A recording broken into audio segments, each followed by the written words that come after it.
Hello, all, and welcome to another episode of The Author Tells. Today, we have the lovely CL Peache with us to discuss her new book, Decisions, which is coming out in November. How are you, Claire? Very good, thank you. Yes, really enjoying chatting to you today. I'm glad. So, do you want to start off by telling us a little bit about yourself? You know, what you do, where you're from? Oh God, it's horrible talking about yourself. I'm from the UK because I know you have international readers. So I'm based in the UK in a place called Newark-on-Trent, which is difficult for international people in terms of tell you where we are. But I'm sort of in the middle of England. Yeah. Somewhere near. It's probably the easiest way. um, and yeah, I enjoy writing. I've been writing about 3.5 years now, I would say, seriously. So not too long, really, in terms of many authors. But yeah, I love it. But you have quite a few projects. I mean, 3 years is quite a bit when you think about the amount of writing that you've done. And other people can definitely go read it on the Saga app as well. We have a night lost to the past and a Christmas wish. So yeah, that's quite a bit of writing. I think it requires so much motivation to write that much. So what is your process of writing like? Like how do you get the inspiration? How do you decide to focus on an idea, and then how do you actually get to the writing part? Um, I think for me, the first time I decided to write a book, because everyone sort of thinks, oh, I'm going to write a book. Have I got a book inside me? And the day I decided to do that, I think I just unlocked this door that was closed in my mind that had all these stories in there, and I've never stopped. And I'm very lucky that I've never had writer's block. As soon as I think of an idea, that's it.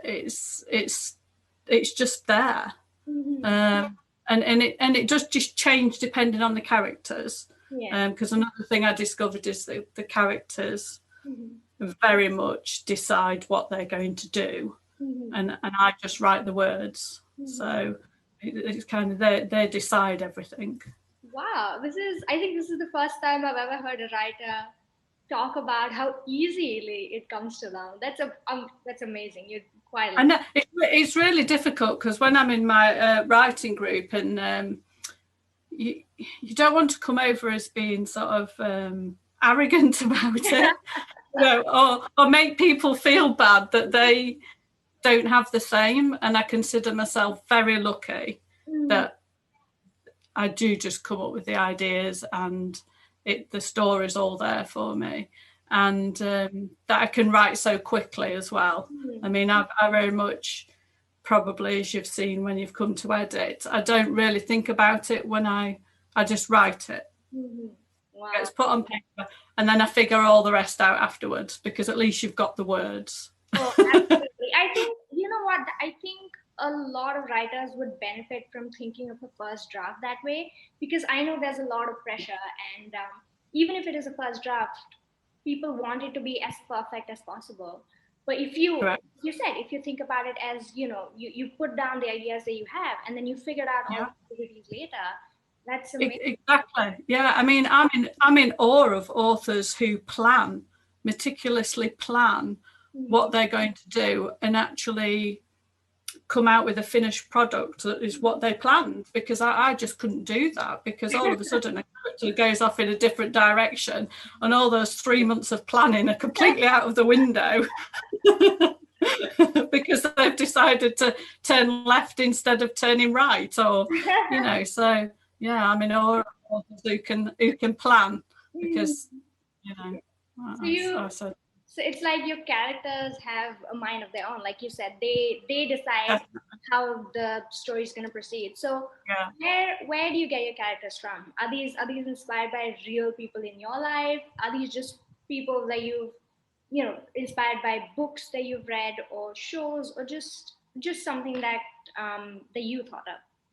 Yeah, I think all of that. I don't think I think somewhere in all of your characters you can probably see someone you know, or a trait or something you've seen. It's a great excuse for watching loads of like binge watching telly, because research, very important.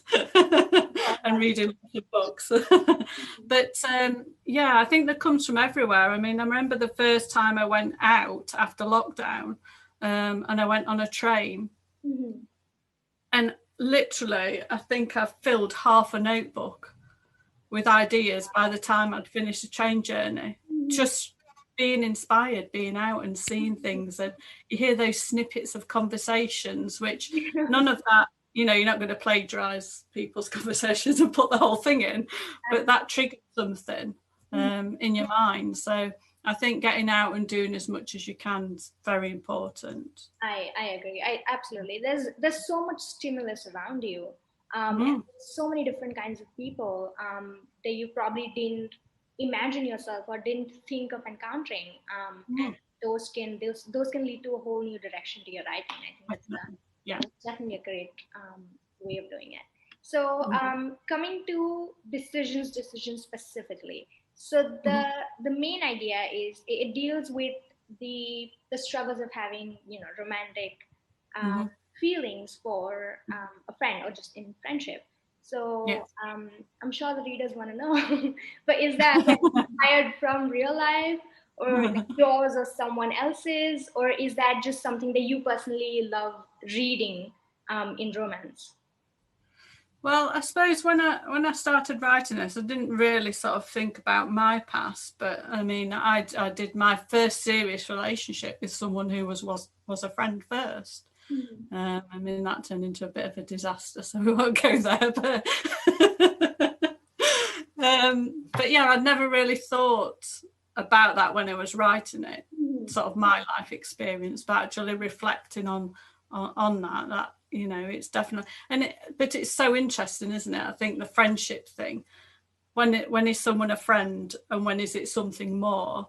Absolutely. And the whole idea of, can people just be friends? Of not just the opposite sex, but depending on your preference, is that possible? And I would say yes, because I've had a friendship that has turned into a relationship, but equally I have friends who are just friends. Yeah. So, but I think that's really interesting, because I think the more you get to know someone, even if you say you didn't fancy them per se in the beginning, the fact that you know someone and you know their character and who they are, that can develop feelings that you possibly might think is a relationship, but actually isn't. It's just part of your friendship. But that's true. It's interesting to explore that. I think also I like it when I read books like that. I like it. I think when it comes to friendships that turn into romance, I think it also really depends on who you were as a person and how you changed into a completely different person. At which point your priorities for a partner might change, and then this person that you've known forever might be perfect. So since you said that you love actually reading books like those, what are other romance tropes that you really enjoy reading? Oh, there's so many. I mean, I love reading everything. So, I mean, you've got to have the sort of the Mr. Darcy and the Elizabeth Bennet sort of one. I mean, that's the best one ever, isn't it? So, yeah, there's that one. But yeah, there's so many. I think, I love all of them. That's the truth. I think if it's written well, then Do you have a preference? Me? Oh God. Yeah.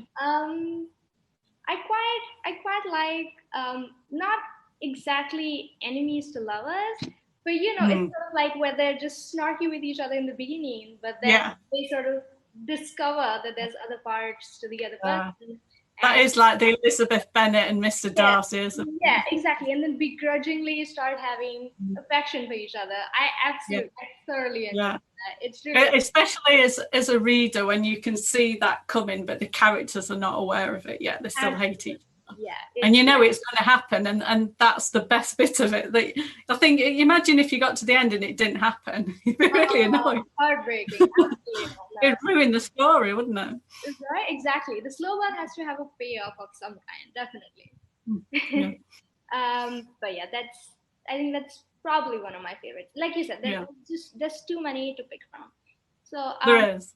yeah. Then is romance your favorite genre to write as well? I think my writing is very much like my reading. It just I read every kind of genre, and I like writing every kind of genre. So I think I love what I'm writing at the time. But I do try, I don't know if other authors do this, but I never read the genre I'm writing in at the time.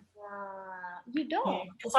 No, because I'm scared I'm going to steal something by accident. Yeah, that's kind of how I used to function too. So I know a lot of people do actually advise you to read as much from the genre as possible. But the same way, I was too afraid that I would accidentally plagiarize ideas or like characters. So I would steer clear of it until I was done. Yeah, and until you finish, like before or after is fine, but during, certainly not. I prefer, like now I've been writing a romance one, so I've been reading or listening to sci-fi or, you know, so something completely different. Yeah. Wow, that's quite interesting. So your characters, okay, so there's multiple characters and all really fun characters who I think stand individually on their own, and all of them sort of explore the different philosophies of dating. Like when you think about Doug and Mel and Brandon and Pippa, they all have very different outlooks on love and life. So was that an intentional thing that you did because you wanted to show that there's many different ways of approaching love and dating, or is that just something that happened in the course of writing? I'd like to say it's intentional to make myself sound really clever. Again, it's just the characters being who they are, and you know, the nature of who they are when you start writing them. And I suppose it is important to have those different character traits and those different relationships, because we see that in real life anyway, don't we? We see that amongst our friends and everything. You know, there's some couples and you think, oh, I wouldn't like to be like them, and there's other ones where you think, oh, I'd like a relationship like that. So yeah, absolutely. So they're essentially like foils for each other. And yeah, you might relate to some, you might not, but I think you have a very objective view of the thought processes that go into different people's dating lives. So what do you think of foils in general in literature? Well, I think it's needed, isn't it? Really, I think you've got to have that distinction between them. It's what makes the story interesting to have those different points of view. Yeah. So coming to just romance in general, what do you think are the most important aspects to keep in mind while writing a romance novel? I think you've got to be true to the story and the characters. And I think there's probably, I don't know of many romance novels that the ending is unexpected. I think, like we were saying earlier, you want the ending to be what it's going to be, no matter which way they get there. Exactly. You want that ending. And for me personally, I mean, some stories I do like where it's completely, you know, weird and out of the realms of normality. But I think mostly for romance that I read, I want it to be possible. Yeah. So you want to feel like that could happen to you. I think, that's the thing. Yeah. A lot of not in a bad way, but it's a lot of voyeurism, right? Because you're trying to escape, not escape in a sense, but you want this hopeful, like you said, possibility, something positive, something that you hope will someday happen to you, because it's just so magical. And romance provides you with that sort of sense of comfort that somewhere in the world the story is probably taking place. That's right. Yeah. Someone is living that life, or a form of it, or going through those emotions, and yeah, definitely. Yeah. So there's obviously the classic romance that, where the characters end up together happily ever after. There's, like you said, there's also a subset of it where they go through transformations but might not end up together. I think a lot of YA in between was sort of like that, where it was a lot of Mm, just a lot of angst and pain and sadness and very, like, just a lot of intensity, but it did mm, not necessarily have happy endings. Or if you think of something like Fleabag, where mm, it was a romance on its own. It was beautiful, mm, and I think it portrayed love really well, but the mm. ending was heartbreaking. And I yeah, don't know how can these authors do it. That's just too cruel. yeah, You want happy ever after, right? but do you what do you think of those? Do you think that those also sort of not deserve to be seen as romances, but then should those also continue being in the realm of like romance? Well, they're probably more true to life than everyone Like, living happily ever after. But again, although you have an expectation as a reader, perhaps, that you want that happily ever after, if the story is told well and you are engaged with the characters, then you will accept that ending. that's true. Yeah, And still enjoy it. absolutely. Yeah, And I think as long as, I suppose, the blurb on the book yeah. Mm-hmm. wouldn't, it sort of tells you that that's the possibility Yeah. at the end, so you're not too disappointed. Yeah. So yeah, I think what that means is just it all comes down to the characters, then I Mm, suppose, when it comes to romance, because like you said, there needs to be a level of relatability, no matter mm, what trope you're watching, no matter what the ending mm. is, because you want to see a part of yourself, or a part of your Yeah. relationship, or a part of someone else's relationship, whatever it might be, but you want to see it has to have some sort of connection, a little bit of it, with real life Mm, for it to yeah. have an impact on you. So Yeah. yeah, so I Definitely. guess Yeah. yeah, You've got, yeah, definitely. You've got to relate to the characters. Otherwise, it just doesn't work. You can have the best story in the world, but if you're not invested in the characters, you're not going to care whether they, you know, meet the love of their life, because you don't care about them. So, that's true. That's true. mm, So so like you said, that you need to care about the characters. But on the mhm. flip side, what do you think about writing characters that people just absolutely hate? That people Oh, just I love writing characters like like that. love to Yeah. know. What about those? But you love to hate them, though, don't you? You like, even though you absolutely hate them, and that some of their opinions are not, you think, oh, but there are people like that in the world. So you wouldn't be doing it justice if you didn't put people like that in, because sadly people like that do exist. So yeah, I mean, I love to hate a character. That's true. I think Doug sort of on a very minimal level resembles that, because you don't really want to like him, but he's sort of Yeah. pal. He's sort of you can't really get yourself to hate him. Hate is such a strong word. No. He's just like, what, he's sort of there, and Yeah. he's a friend. He's Yeah. a good friend, and I think that's what. Yeah. Yeah, that's Yeah, how. his opinions are awful. Like, the way he talks about women is terrible. But you kind of you think it's sort of just a bit of a front with him, really. He's been maybe one of the lads or something like that. But yeah, there's obviously this caring side to him, and I think Yeah. there's not many, I think, really bad characters that are bad throughout. There's always maybe a little thread of something, Yeah. other than maybe some characters in Game of Thrones, which Oh wow. are Yeah. really bad.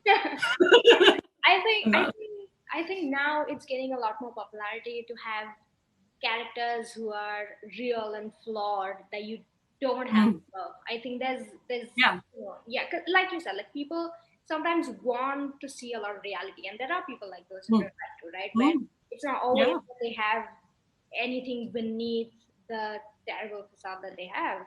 that's it. Yeah, Yeah, yeah. and I You do. see them coming up to you, and you know, you roll your eyes, hoping they're not going to sit and talk to you, because you know it's not nice to be rude. Okay, so you've already said that you like books where people end up together and it's a happy ending. Mm. So when you start writing, do you already have the end in mind? And then do you, I mean, you did say that the story goes wherever it wants to, but do Mm. you absolutely have this resolution in mind that, okay, this is where I want them to end up and they can just take the journey on their own? I think I have a vague idea of the overall story. But like you said, because it changes so much, and as a writer, I want to be excited about where it's going to go as well. I don't want to know everything that's going to happen. Mm-hmm. So, and I think particularly when I wrote my first book, I had it really fixed in my mind how the ending would be. Mm-hmm. And I got to the last line and the character changed it. Oh, And I thought, that's it now. I'm never having a firm ending ever again, because that, I thought it was a really good ending. The character was like, well, mine's better. So, no. So I had to go with that. So ever since then, I do have a vague overall idea, mm-hmm. but I like the fact that I can let the characters and the story take it, Yeah. you know, wherever it needs to go.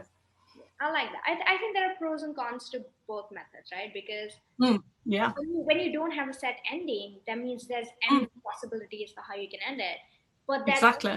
But that also might be a really bad thing because then you Yeah, have to yeah, choose because there's so many yeah. possibilities.